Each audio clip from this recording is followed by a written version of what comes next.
நீங்கள் சாதாரணமாக சினிமா பாட்டுக்குள்ளே இருந்தே இலக்கியத்தை கலையை படிச்சுக்கலாம். ரொம்ப நான் சிம்பிளாக சின்ன சின்ன கேள்வி கேட்குறேன். நான் எழுதின பாட்டு இருக்கட்டும், மற்ற பாட்டெல்லாமே இருக்கட்டும், கொஞ்சம் கூர்ந்து அந்த பாடல்கள் எல்லாம் நீங்கள் கவனிச்சிருக்கீங்களானே எனக்கு தெரியல. நீங்கள் அப்படி கவனிச்சு பார்த்தீங்கன்னா ரொம்ப ஆச்சரியமாக இருக்கும். கும்கி அப்படின்னு ஒரு படம் வந்துச்சு. அந்த இருக்கிற எல்லா பாட்டும் நான் தான் எழுதினேன். சொல்லிட்டாலே அவ காதலை, ஐயோ ஆனந்தமே, ஒன்றும் புரியல. சும்மா சொற்களை வச்சு சொல்கிறேன். நான் சொல்லே உங்களுக்கு வந்து ரொம்ப சுவாரஸ்யம் ஏற்படுத்துங்கிறதுக்காக சொல்கிறேன். இப்போ சொல்லிட்டாலே அவ காதலை இருக்கு. சொல்லிட்டாலே அவ காதலை சொல்லும் போதே சுகத்தால, இதுக்கு மேலே ஒரு சொல் தேவைப்படல, இதுக்கு மேலே எதுவும் தேவையில்ல, அவர் சொன்ன சொல்ல வேதும் அதுவே போதும் அப்படின்னு அந்த பாட்டு இருக்கு.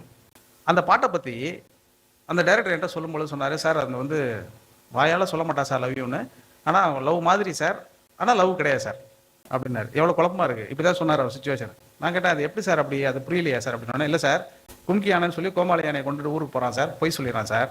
ஆனால் அங்கே ஒரு அழகான பொண்ணு இருக்கா சார், அந்த பொண்ணை பார்த்துட்டு இவனுக்கு லவ் வந்துருச்சு சார். ஆனால் இப்போ இந்த யானை வந்து கோமாளி யானை தான், கும்கி யானை இல்லைன்னு தெரிஞ்சுன்னா ஊரில் உள்ளவங்க வெட்டியை கொண்டுருவாங்க சார்.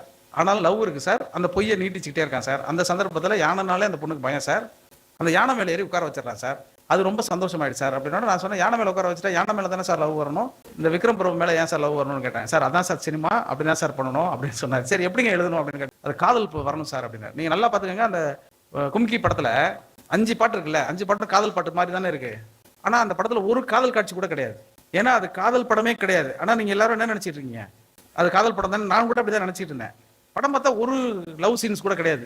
நான் ஒன்றும் கேட்டேன், என்ன லவ் சீனே இல்லாமல் ஒரு காதல் படம் அப்படின்னா, காதல் படம் இல்லை சார், நான் எடுத்தது யானை படம் சார் அப்படின்னு அவர் சொல்லுவார்.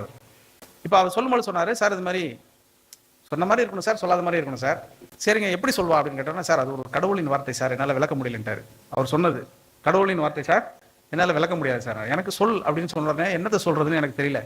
அதுக்குள்ளே இமான் வந்து டியூன் போட்டார். சொல்லிட்டாலே அவ காதலை 5 நிமிஷத்தில் அவர்கிட்ட கொடுத்தேன் இந்த லிரிக்கை. இது போல் ஒரு வார்த்தை கேட்கல, இதுக்கு மேலே ஒரு வார்த்தை எனக்கு தேவைப்படலை, சொன்ன சொல்லே போதும் அதுவே வேதம். எங்கேயாவது லவ் இருக்காதுல. அவர் உடனே இல்லை சார் காதலை இருக்கேன். இல்லை சார் காதலன்னு வார்த்தையாக இருக்குது சார், அது வந்து கொஞ்சம் உணர்வாக வேறு மாதிரி வந்தால் நல்லாயிருக்கும் சார் அப்படின்னு சொல்லி சொன்னார்.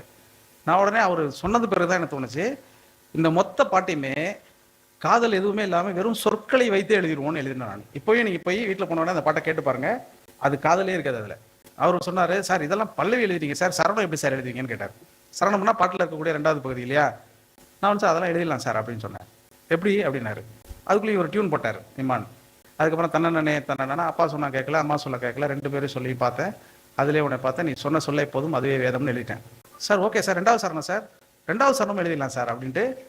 சொல்றதுக்கு எவ்வளோ மனசில் இருக்கு, உதட்டுலேருந்து சொன்னால் போயிடும், மனசுலேருந்து சொன்னால் போகாது, நீ சொன்ன சொல்லே போதும் அதுவே வேதம்னு எழுதிட்டேன். மொத்தமுமே அந்த பாட்டு மொத்தத்தையும் பார்த்தீங்கன்னா சொற்களை பற்றி தான் இருக்கும். அந்த சொற்களை பற்றி எழுதுவதற்கு நான் வந்து வள்ளுவருடைய சொல்லாண்மையை, சொல்வன்மையை நீங்கள் எடுத்து படித்து பார்த்தீங்கன்னா தெரியும். வரிசையாக அதில் 10 இருக்கும் இல்லையா, அந்த 10மே அதில் உள்ள விளக்க உரை தான் அந்த பாட்டில் இருக்கிறது. என்ன சார் சினிமா பாட்டில் இல்லாமல் சார் இப்படி பண்ணுவாங்க அப்படின்னா, இப்போ போய் நீங்கள் அந்த பாட்டை பாருங்கள், அந்த பாட்டை கேட்டு பாருங்கள், சொற்களை பற்றி மட்டும்தான் அந்த பாட்டு இருக்கும்.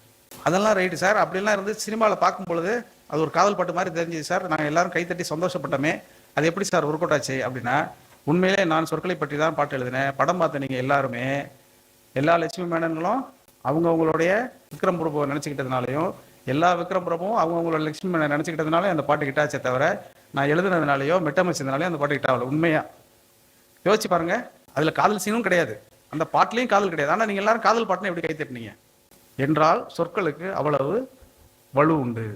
ஒரு சொல்லை நீங்கள் சொல்கிறோம் அப்படின்னா, அந்த சொல்லுக்கு பின்னணியில் என்ன இருக்கிறது அப்படிங்கிறத நம்ம தெரிஞ்சுக்கிறோம். ஏற்கனவே நம் மனசுக்குள், நம் மூளைக்குள்ள என்ன பதிஞ்சிருக்கு, ஏற்கனவே ஒரு சொல்லை பற்றிய நினைவு நிறைய பதிஞ்சிருக்கு. அப்படி பதிஞ்சிருக்கக்கூடிய செய்திகளை நம்ம எவ்வளவு தூரம் உள்வாங்கி கொண்டு நம்ம பார்க்குறோமோ அதுதான் வாழ்க்கையே மொத்தமும். நீ நல்லா இருக்கியா அப்படின்னு ஒருத்தரை பார்த்து கேட்டோடனே, நல்லா இருக்கப்பா நீ எப்படி இருக்க அப்படின்னு அவங்க கேட்பாங்க இல்லையா. நல்லா இருக்குன்னு நம்ம நினைக்கிறோம்.